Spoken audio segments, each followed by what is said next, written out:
Cutting-edge design on BBC Two, Lawrence and Dermot tackle a Victorian flat and its garden in half an hour. And now the Irish airline that cut its prices and made a staggering £100 million profit.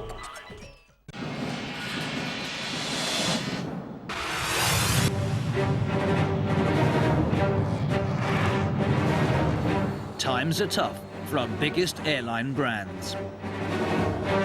Even the world's favourite airline is feeling the cold.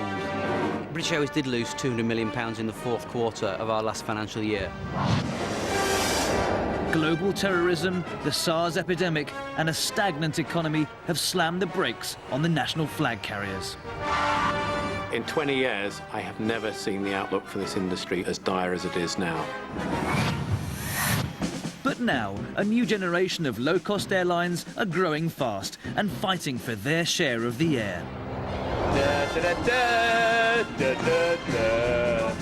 The most profitable of them all is Ryanair. Amazingly, they've done it by selling the cheapest seats in the industry. For Ryanair's big talking boss, the sky's the limit. In 2 years' time, we will overtake British Airways. And the world's favourite airline will no longer be British Airways, it'll be poor old Paddy Ryanair. I'm going to take you on a journey that will show you how an airline that gives away millions of free seats can post record profits, while so many others are plummeting.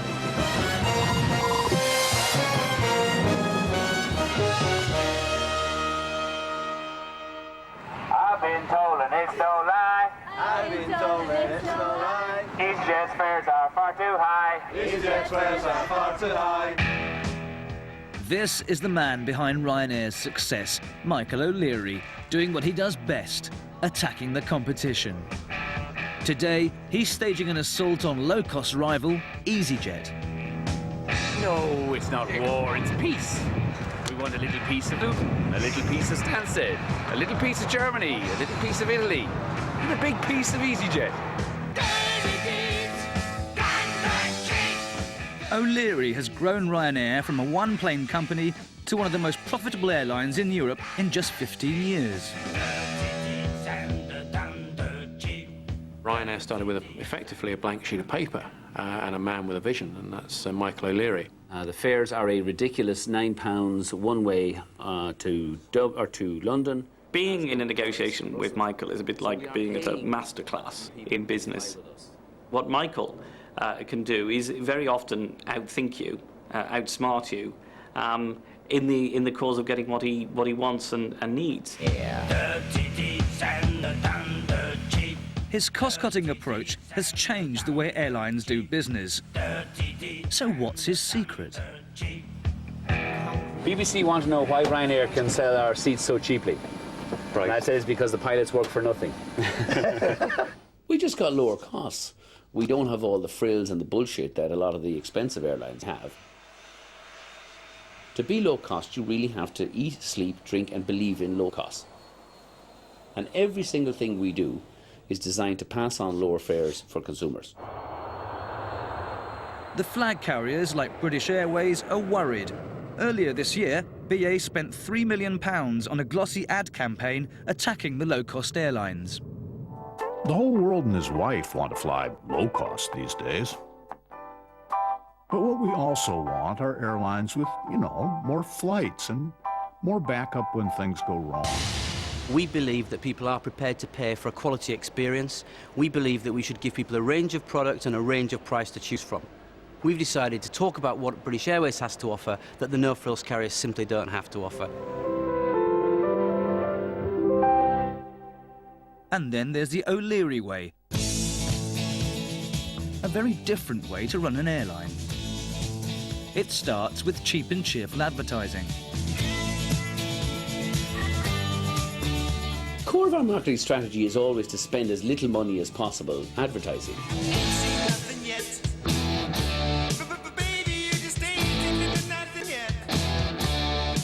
We don't have an advertising agency. We don't use any advertising agencies. We design them all ourselves. And this is this trick. Simple adverts send the same basic message: low fares. or even no fares.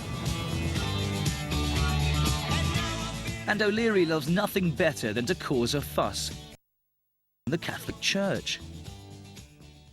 We came up with an ad at the time which we thought was humorous.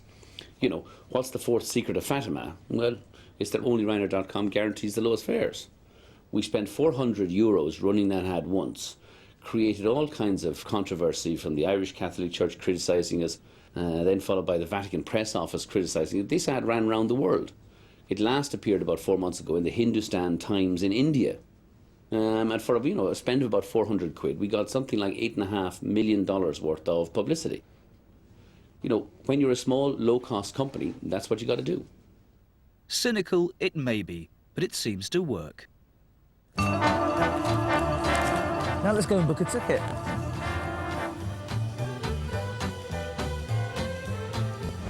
Once upon a time, I might have gone to a travel agent. But travel agents, with their high street premises full of trained staff offering flights and holidays, cost money.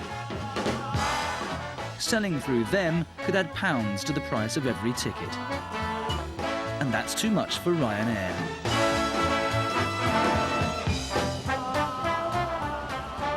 They replaced all of that with this. Internet booking is Ryanair's second big cost-cutting trick. They save 15% on every ticket by selling direct. We don't even sell through a travel agent. We don't want to sell through a travel agent. They're a waste of bloody time. So, I'm dancing cheek to cheek with Ryanair and there are no middlemen to pay. But how much exactly is the fare? Well, that depends. As long as you 70% of people to book on a Ryanair flight, you will get one of the two lowest fares.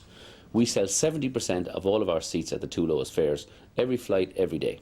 But what about the other 30%? They will go at higher fares and they will trade up. The last 6% of our seats get sold at our highest fare, which is typically about €150 one way. So the truth is that Ryanair is making much more money on each flight than you may think, because not all the seats are so cheap. What's more, in the past there have been complaints that some of their advertised fares were not available at all. Just last year, bargain hunter Torben Fink Jensen caught Ryanair out when he tried to take advantage of an email offer. So Torben, tell me what happened. I had an email from Ryanair sitting in my email inbox offering European destinations £1 return for Brussels. I thought this was too good to be true, so I went to try and book it, and when I looked at their website, the cheapest I could find was £70 or £80 return, no matter which combination of dates and times I chose. Torben reported O'Leary to the Advertising Standards Authority, who upheld his complaint.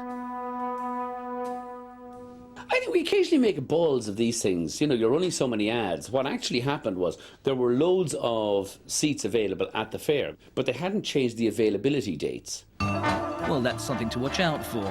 Now, let's see what I can find. So, I'm going to Brussels Charleroi from London Stansted. One way going out at £26.24. I'll take that one. Our film crew booked weeks ago, as you should. They're each paying just £32 return. As I'm booking just 2 days in advance, my return flight is costing me £95. That's an extra £63. That'll teach me. We're off. First, I've got to get to Liverpool Street Station.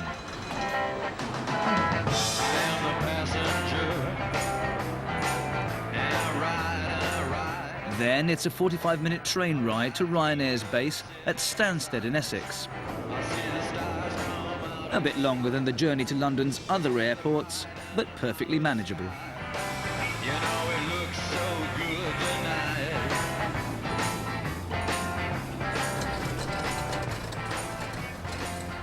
OK, so here I am, just 2 minutes from the station in Swish, Stansted Airport. I am the passenger.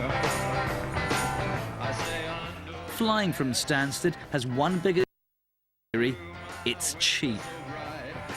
We showed up, said we were Ryanair, we're a bunch of paddies, but we will deliver you hundreds of thousands of passengers here throughout the day, throughout the year, with very low fares. However, we want very low costs and very efficient facilities. I think if we look at Heathrow and Stansted, Stansted not only offers lower charges for operating there, even before discounts are applied, but even more, there's an efficiency gain because Heathrow is extremely congested.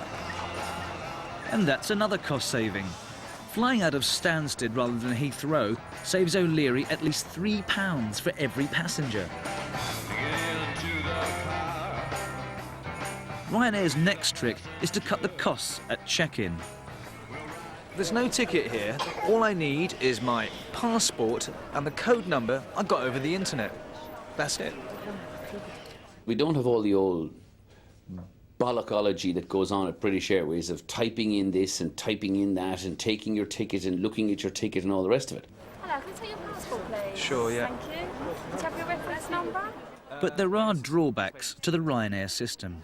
Just one thing, can I have a window seat? You can't, no. Once you're on, you can sit where you like, though. You're one of the first to check in, so you'll be one of the first to get on. Right, how about an aisle seat? No, same thing. Right, emergency exit? No, same thing. So there are no pre-assigned seats. It's every man for himself. BA does it differently. I don't want the scrum on board the aircraft, the possibility of my family being spread around the aircraft. I want us to sit together and I want us to know when we're getting on the aircraft where we're going to be seated. That's something British Airways can offer. That's something that the no-frills carriers simply don't choose to offer. Basically, we do the free seating policy because it speeds up our turnarounds. And that's important, because processing people quickly, yet again, saves money.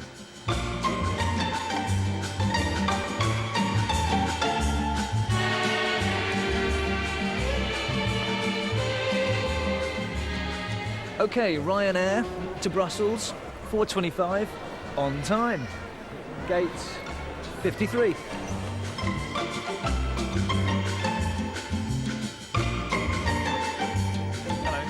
Go through the gate, and here is yet another money-saving trick. There's no air bridge here.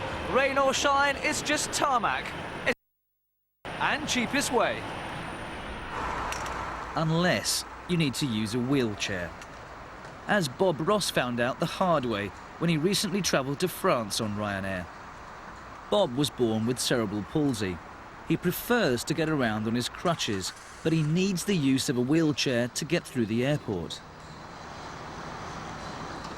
I have great difficulty in walking any distance without pain. I don't like using a wheelchair, but I have to use a wheelchair because the distance from the check-in desk to the plane is far too great for me to even think about negotiating. Normally, if someone needs to hire a wheelchair, tab, not on Ryanair.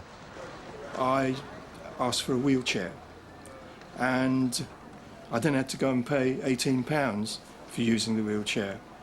I believe the charge to be wrong. It shouldn't be made in the first place, but if it has to be absorbed, why is it that the other carriers absorb it and Ryanair does not? Bob took his case to the Disability Rights Commission, and now they're set to sue Ryanair and the airport authorities for discrimination. A money-saving trick too far, perhaps, but O'Leary remains defiant. If he was in a wheelchair, we would happily have picked it up, we would have absorbed it. But if any individual passenger walks to the terminal building, they clearly are exercising a discretion. They clearly don't need a wheelchair to walk to the terminal building. They don't need a wheelchair to walk through the terminal building. It's a question of need. It's not about discretion. It's not about choice, even. I have no choice. If I don't use the wheelchair, I can't fly. Not paying for the hire of wheelchairs may save Ryanair a tiny amount. But to deliver low fares, you have to save a lot more than that. And this is where they pull their next big trick. It's all about how much they pay for their planes. For any airline, buying an airplane is the most significant capital decision they will make. At the moment, it's very much a buyer's market. This beast here is a Boeing 737, 800 series. The list price is nearly £34 million. But as to what Ryanair are paying for it, well, Michael O'Leary is unusually tight-lipped about that. I wouldn't even tell my priest what discount we got off a Boeing aircraft. Some things will be forever secret. Of course, they're not going to tell us what they pay for them. A lot of speculation in the market that they got discounts of at least 50% from list price. You buy aircraft when they can't give them away, like immediately after the Gulf War in 1991, and, as chance luck would have it, in the last 12 months with the Iraqi crisis, at which stage both Airbus and Boeing's delivery book has collapsed. You could go back in there and get enormous discounts for enormous numbers of aircraft. I think, again, it comes back to probably the Irish heritage of Ryanair. We're all cattle dealers at heart. And this is another money-making wheeze. Put an ad on the plane. Kilkenny's a beer, Ryanair's the airline.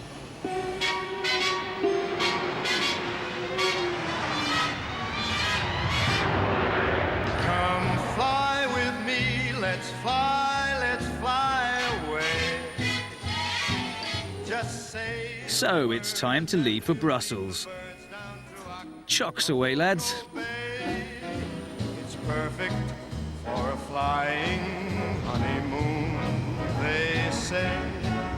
Come fly with me, let's fly away. Sadly, Ryanair don't allow filming on board, so we can't show you their next money-making trick. If you want any food and drink, you pay for it.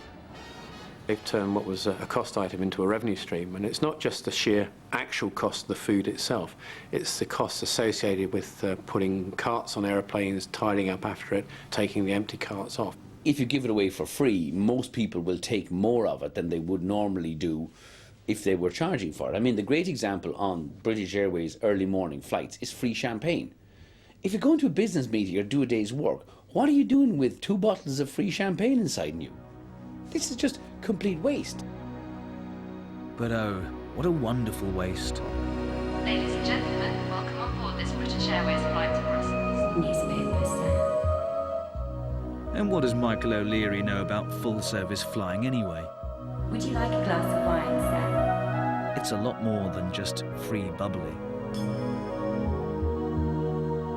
This is what you don't get on Ryanair. A leather seat, assigned to me. A free glass of wine. A vegetarian sandwich from the all-day deli. This is comfort.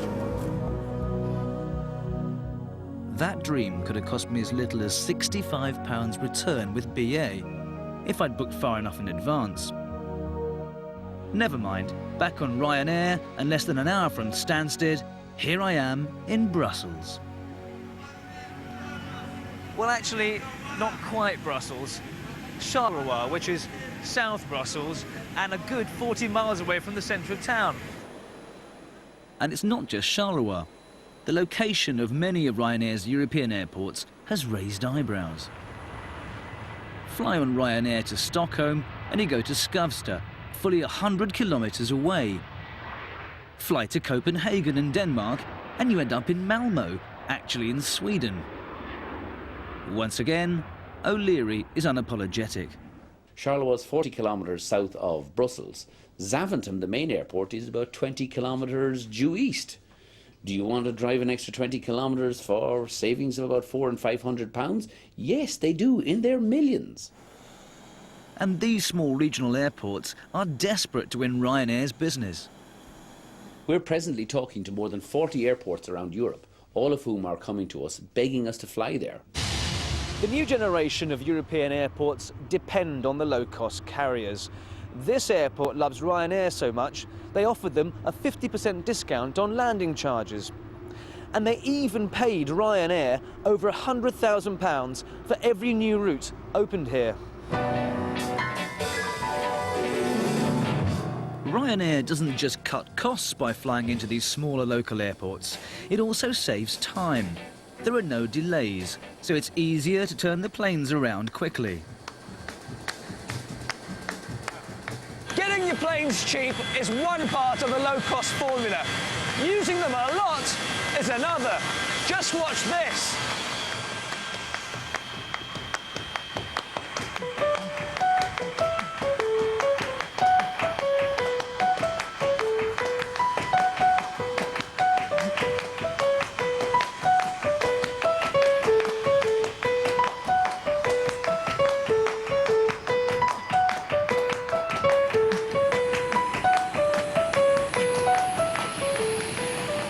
According to my watch, that took just about 20 minutes.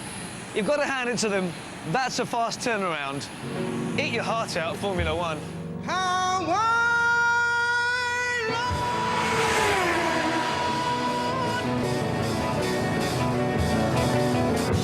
It's not difficult to do. I mean, you know, BA, Aer Lingus, Air France, Lufthansa, they love to tell you how complicated this business is, how difficult it is, how, oh, it's incredible, it's like bloody brain surgery. Look, you park a plane, it's full of passengers, you open the door, you let down the steps and the passengers get off.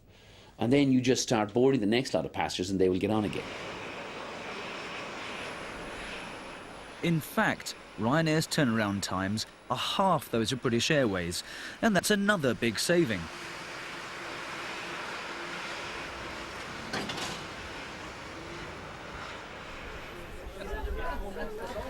So here I am in Charleroi, and just 30 paces from the plane, we're already in the baggage room. This is a moment of truth, no matter which airline you're flying with. Will your bags arrive safe and sound? Ryanair are no more likely to lose your baggage than any other airline. But if your baggage is lost or damaged, don't expect a lot of sympathy. Ryanair have just 6 staff in their customer care department. That's 1 for every 2 million passengers. British Airways has 10 times the coverage, 1 for every 200,000 passengers. The attitude was we're giving them an incredibly low airfare. We are, on the vast majority of occasions, getting them from point A to point B. But if it all goes wrong, we're not necessarily going to give them the same womb-like care and attention they would have got from British Airways. In the past, Ryanair's compensation policy even included clauses which meant they wouldn't pay up if the bag had any protruding parts. That's handles and wheels to you and me. We live now in an era where people are much more litigious. You know, you damaged my bag, you know, some flimsy wheel came off my bag, you know, my bag cost me, it's a £500 Samsonite bag. Listen, it's got a flimsy wheel on it, it's your problem, you replace it. Complaining passengers got no satisfaction from Ryanair, so the Airline Users Council took up their case. The company as a whole is pretty ruthless in terms of its business model, and it deals with who it wants to, when it wants to, and maybe only deals with people when it can be forced to. The AUC here in the UK is about as useful as condoms in a convent. You know, these guys claim to represent consumers. Last year they received a total of 2,000 letters from complaints from consumers from the 136 million air travellers who travel to and from the UK. I think we're slightly more useful than a condom in a convent, but you know, that's the O'Leary approach. The AUC's approach was to complain to the Office of Fair Trading that the compensation clauses in Ryanair's baggage policy were unfair. And the OFT agreed with us and asked Ryanair to withdraw those particular clauses. I'm not sure that it's fair. Like, you know, we carry 24 million passengers a year. We have the best baggage handling of any airline in Europe. But they didn't like our policy, we changed the policy.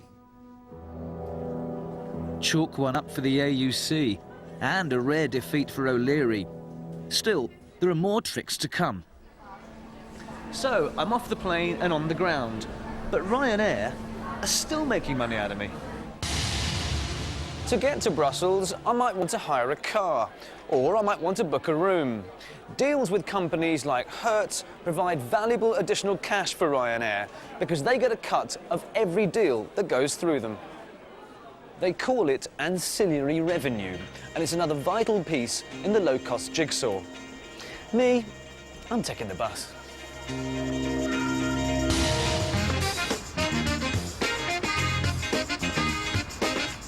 You guessed it, even the bus pays Ryanair a cut. But how much does all this add up to? The profit from selling scheduled air travel is 84% of our profits, and the profits from the ancillary services is about 16% of our profits. So it's not a huge proportion of the profits, but that 16% does contribute to us having a much lower cost base. Even British Airways is beginning to realise that to compete, they will have to play the same game. There's no question that the no-frills carriers do a very good job in selling ancillaries, hotels, car rental and so on. We are making a very concerted effort to get better at that, and it's another area where we can learn from the no-frills carriers. I hope that doesn't mean the end of free champagne. Now, where's my bus? A €10 fare, and an hour later, and here I am, in the centre of Brussels. So, that's the Ryanair way.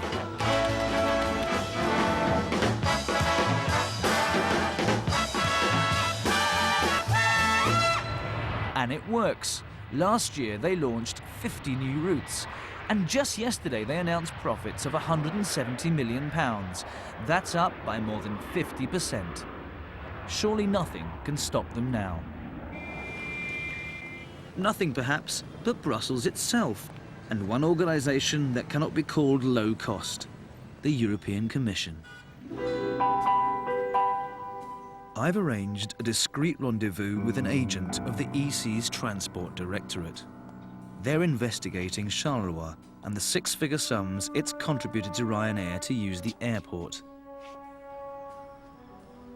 They think there may be a case of illegal subsidy going on. What we've got to ensure is that there is no public authority which is using taxpayers' money in a way which will be illegal. If the Commission does find against Charleroi, Ryanair might even have to reimburse them. If we think that there are some illegal state aid, some discrimination, then they will have to stop maybe some of these advantages, including in certain cases maybe to reimburse them. Ryanair will have to give money back. We will see. Clearly one of the risks to Ryanair's business model is if the Commission decides to outlaw what some would see as sweetheart deals. Now, okay, the case may just be about Charleroi, but there are a lot of other airports where similar deals are alleged to have been reached, whether it be Hahn or anywhere else. So, you know, if that happens, then Ryanair's costs change, and if its costs change, well, the price it has to charge its passengers follows as well. If the EC doesn't get them, there's still a problem on Ryanair's radar. They've been so successful that now the big carriers are copying their business model. Even our favourite flag carrier is cutting costs, dropping fares, and going after a piece of O'Leary's low-cost lucre. Market share figures show that customers are coming back to British Airways. We're growing the market. We're welcoming new people onto British Airways aircraft. So we're confident that we can compete in the future with the no-frills carriers. Come on, if you think you're good enough, you ain't going to beat us. You won't find a fare lower than us. We will have lower fares, we will have better punctuality, we will have newer aircraft, and we will carry more passengers. The Ryanair route to riches has undoubtedly been a success so far. But now, with BA hot on their heels and other new budget carriers starting up too, it's going to be more difficult in the future. True to form, O'Leary says he's spoiling for the fight. We want to have competition every day. There has to be a reason to get out of bed, and the best reason to get out of bed is go and compete with somebody. This is the most fun you can have with your clothes on. Next week on the Money Programme, it's grim down south. As the north loses its population and the south continues to grow, will the government's plans for 1 million new homes in the already congested southeast make a bad situation worse?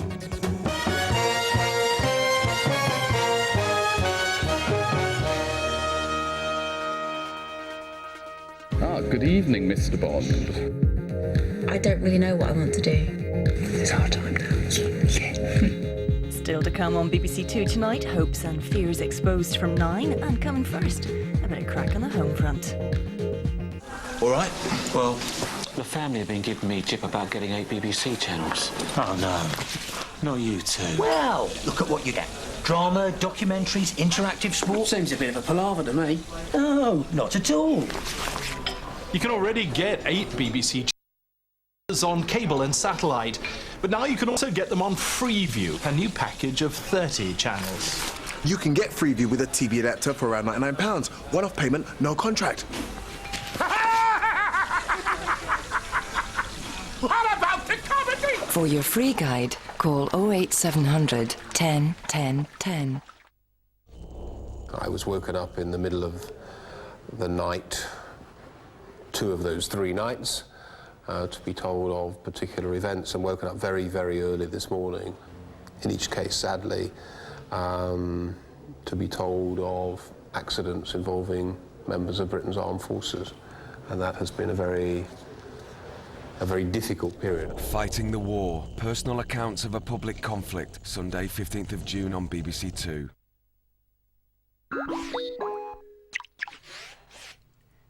No rowdy parties now on BBC Two. Settle down for a spot of homemaking. Our flat's been a party zone for 8 years now, but we've had enough. We've had dozens of parties. Loads of lodgers and hundreds of their friends to our flat. But now we have our home for ourselves.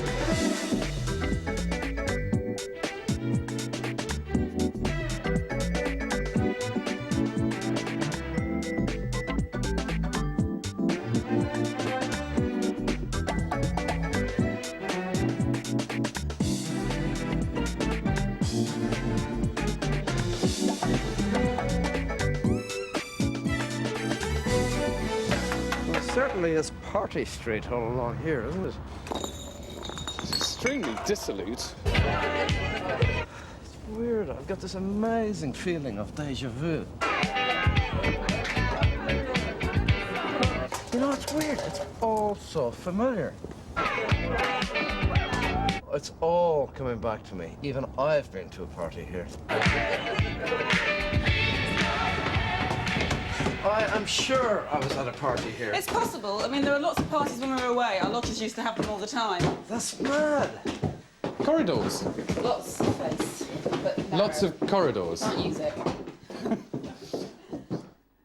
Why now? Why suddenly wake up one morning and say, right, okay, going to change the house, going to change the garden? We were going away a lot, and we were going away for whole summers, and we'd rent the house out. It was stuck. We had lodgers, we had people living with us, friends. Some of them not quite such good friends. It was a party house. I want to have dinner parties. That's what I want. No wild Irish parties. No more wild Irish parties. I've had the sophisticated London dinners now. It's both the garden and the layout of the flat suffer from exactly the same problem, which is the late Victorian architectural idea, making really, really long corridors, room after room after room after room. And you just end up with these tiny little spaces here, tiny little spaces in the garden. The garden's divided into 2. There's the flat downstairs, we've got the first bit of the garden, and then we've got the back bit. So it's compartments? It's compartments, it's like little boxes. But you can only deal with half the garden because that's all you own. Yeah, but our friend owns the flat downstairs, and we've known her for a very long time, so we've talked, like you do all the time, about how wonderful it would be to open it up. Right. So it could be done. But open it up, but still keep individual gardens if you wanted. So we're looking at what? We're looking at taking some walls out, really, aren't we? That'd be good if you could do it. I don't know if it's possible. So why have you two not done it yourselves? Why haven't you made a start? Has there been a problem there? Well, I think we both know what we want. To get someone in that can, to get someone that can sort of get both their ideas, put them together, and come up with something that doesn't create conflict over our individual ideas. Because you two couldn't work it out yourselves? Oh no, we'd kill each other. So basically, the hall's been painted whitewashed, ready for us to decorate for a year and a half now. And you can't the bedroom? agree. Give or take, we can't agree. We can't agree. So basically, you had 2 options. You were looking through the telephone directory, either ring Homefront or Relate. We rang Relate, but then they said ring Homefront because they couldn't do anything for us. That's the end of that. We've installed CCTV in Juliet and Colum's flat to see how they use the space. The lounge is their favourite room, but it's too small to hold the parties that they really want to give. The bedroom is small and dark. Its awkward shape means their furniture is crammed in. And the ample hall space that surrounds the bedroom is too narrow to be used for anything other than a corridor. The garden is used constantly in the summer, but again, space is limited. So our brief is to make better use of the interior space. And to combine their garden with the adjoining neighbours. To create an environment in which they can entertain friends. We all agree that in both the house and the garden, boundaries need to come down. The interior walls which divide the bedroom and corridor space will be removed to create a large, open living area. Their bedroom will then move to what is currently their favourite room, the lounge. Juliet and Colin are contributing 1/3 of the build budget, so it's got to be right.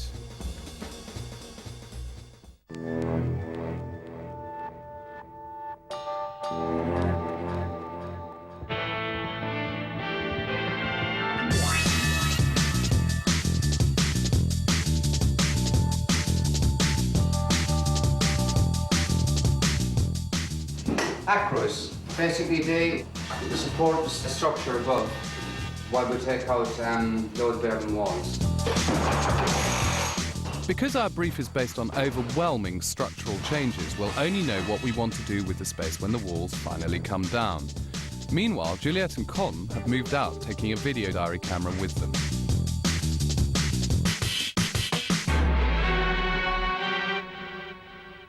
They've left us a box of their favourite objects to inspire our creativity and to give us an insight into their psyches. And it is interesting everything been put in a box. And that they're objects and they're not just pictures. Yeah.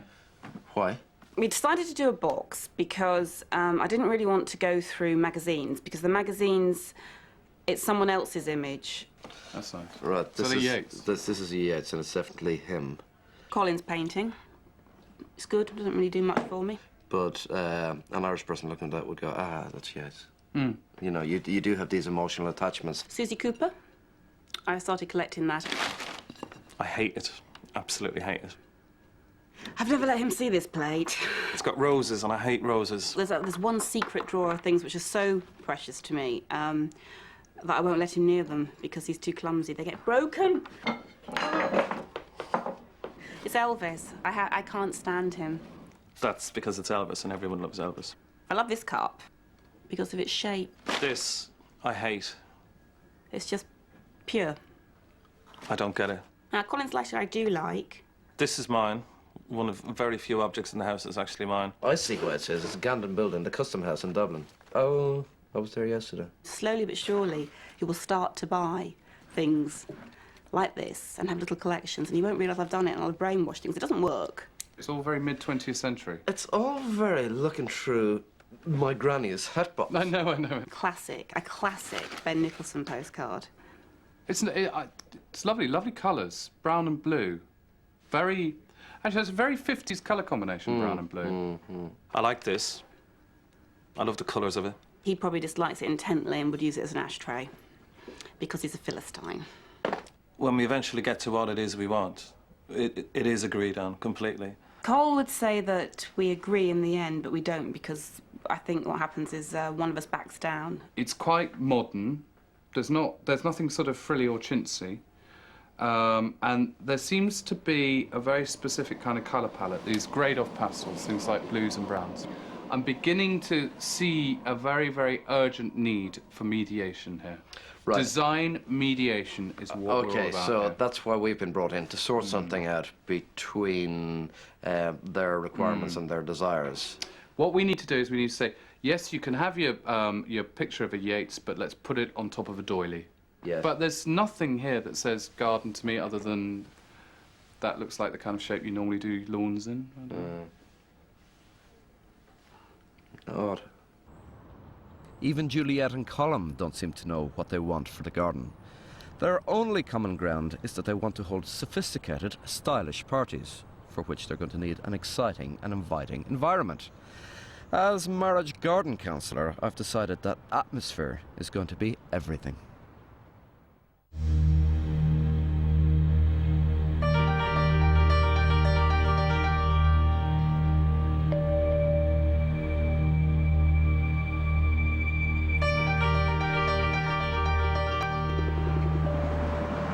This is the type of feel that I want to achieve in your garden. Don't let that frighten you. I don't want a helter-skelter at the end of it.